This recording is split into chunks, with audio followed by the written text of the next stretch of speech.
Safe spaces and consent, workshops, and screenings like today. The film revolves around a resilient single mother. Isa siyang documentary filmmaker din, desperately trying to reclaim her child amid mystery, loss, and social pressure. Identity, sacrifice, empathy across divides, and more importantly, women's agency in the face of desperation and cultural myths. The film echoes empowered female figures across history who navigate hardship with strength and insight. Si Direk Pam Miras has created her own unique voice with a special tone that is hard to duplicate. That's why I feel like her voice is really, really original. And I wish I'm there this afternoon. Gusto ko rin marinig si Direk Pam regarding her insights about this special film. Thank you guys, and I hope you enjoy the movie.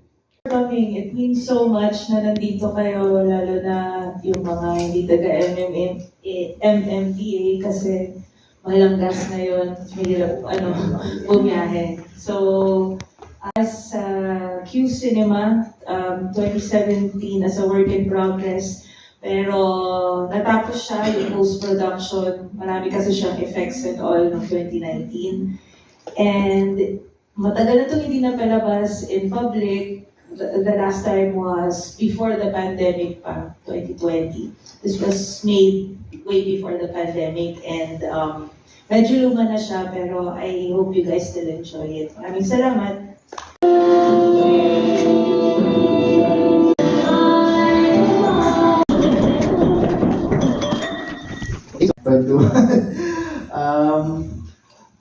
First, thank you ulit, Direk, for letting us show this very special film.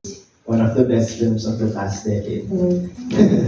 And ayun, feeling ko it's very important na we have access to films like this.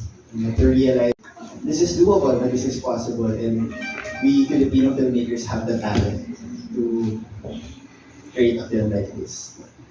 Before I open, inspired you to do the film kasi nga it's... Una, thank you sa FAP for programming this film. And ayun. And gusto ko rin i-acknowledge yung presence ng actor namin, si Carl. Baka po siya doon.